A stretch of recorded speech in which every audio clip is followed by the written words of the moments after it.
If you've considered a GreenStalk in the past, we're going to encourage you and tell you that now is definitely the time to get that going.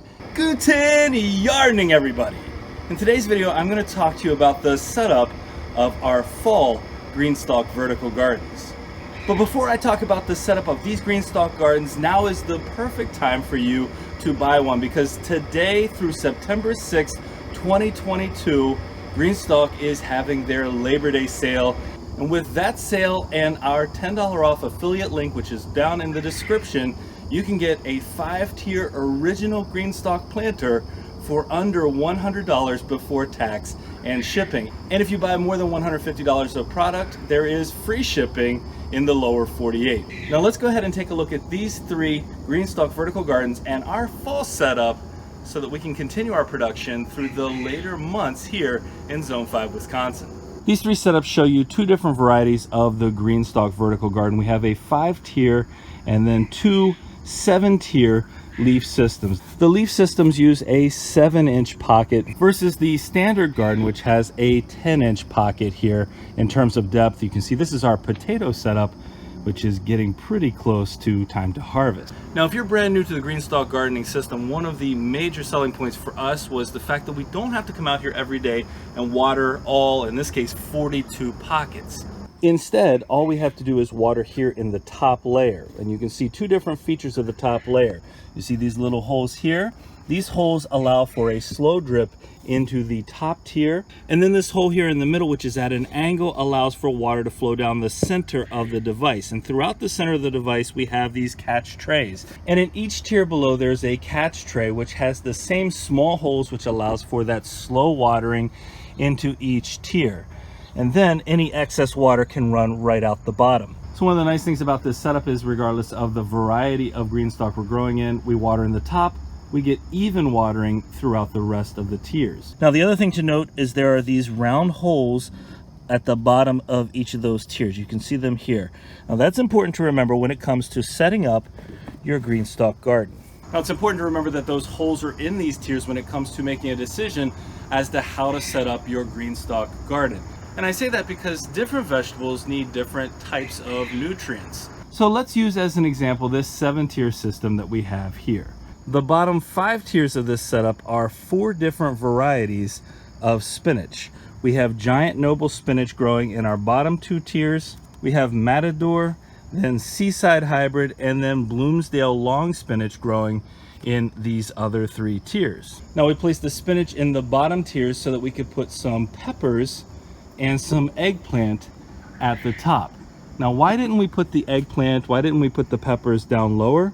Well, the easiest rationale behind this is that our spinach needs more nitrogen than our peppers and our eggplant. Those leafy greens tend to do a lot better with that extra nitrogen. So if we put peppers and we put eggplants down here, any additional nitrogen that we're feeding to our spinach would flow down through those holes and impact our peppers and impact our eggplant. And so what we wanted to do is to avoid that, because then we can fertilize those lower areas, and as the water runs down through the system, it's not going to add that additional nitrogen to those top tiers. Similarly, we planted all giant noble spinach because that variety really germinated and does well for us here in this other 7-tier GreenStalk system, with an herb garden at the very top. You can see the basil, some of the parsley, some of the sage that we have growing in here, and it is looking lush, especially considering that all of this setup has been put into place as a fall garden in the last 3 weeks. Now, we found what we can grow in these GreenStalks to be pretty limitless at this point.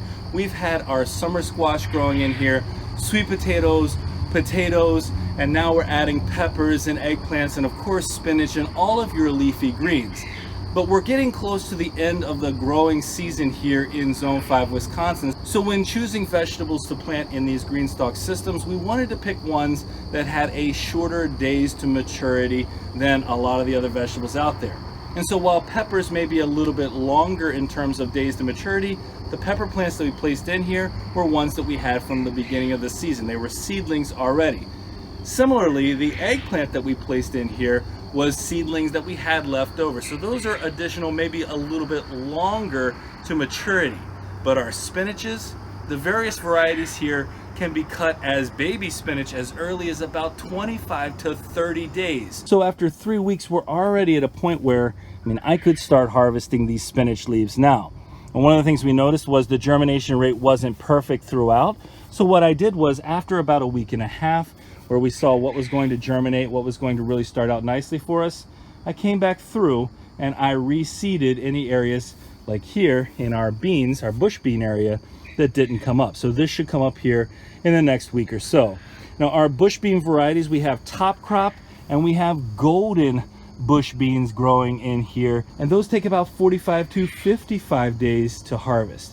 Now this is another key feature of this setup that I absolutely love. We're going to be doing a ton of GreenStalk gardening over the winter indoors.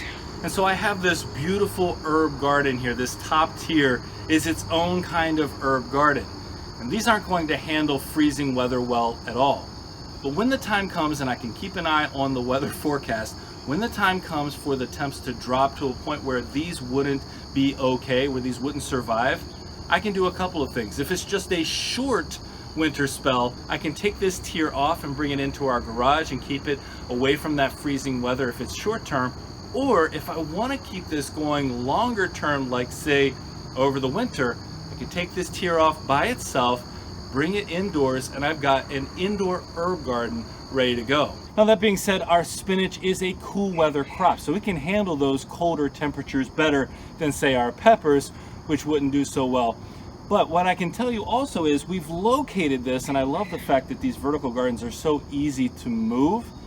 We've located this on our patio, an area that gets less sunlight than say our main garden, or certainly less sunlight than our front garden space. So when you have one of these GreenStalk vertical gardens, the placement of it is pretty simple because the footprint of it is quite small. Now I mentioned that we haven't really run across a vegetable that we couldn't grow in here.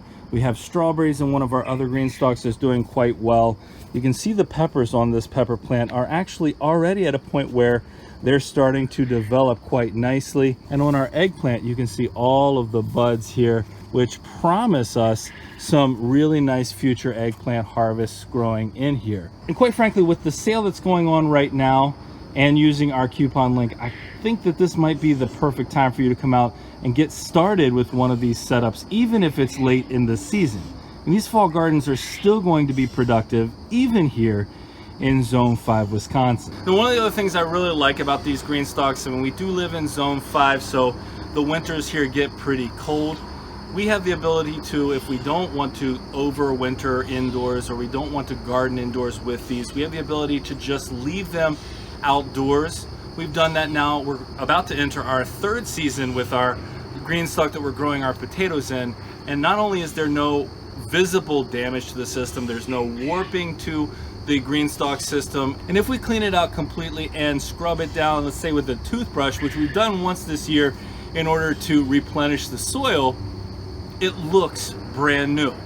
So these have a 5-year warranty. You can leave them outdoors. You don't have to take them in over the winter if you don't have space indoors, but that ability to bring them inside and to continue gardening, again, to keep the plants that you're growing going, that's a pretty big bonus. There's one more thing that I would say is super important to remember when it comes to planting your GreenStalk, and that is to make sure that the soil is nice and light and is well draining. Now, without soil that drains well enough, and I think you can say this with about any setup out there, you're going to end up with soggy soil, and that's going to really impact your roots. You could have damping off, you could have all kinds of problems. But in this case, we've gone through and made sure our soil drains well enough, and you can see the results. At a time when the cost of food is going up, at a time when food security is ever more important, if you've been considering growing in a vertical garden, if you've considered a GreenStalk in the past, we're going to encourage you and tell you that now is definitely the time to get that going. It's the perfect time to buy one of these, and you can join us this winter as we continue experimenting and growing in our GreenStalk vertical gardens. So a few things that are really important to remember when you're setting up your GreenStalk: keep in mind the nutrients that your plants need, and then where you should position them in terms of the tiers so that they're not overwhelmed with any additional fertilizing or feeding that you're doing as the season progresses. And also keep in mind the days to maturity, especially if you're setting up a fall garden. But we hope you enjoyed today's video and found it useful. If you did, please don't forget to give us a like, leave us a comment, remember to share and subscribe, and most importantly, remember, when you're with us, you are good to grow.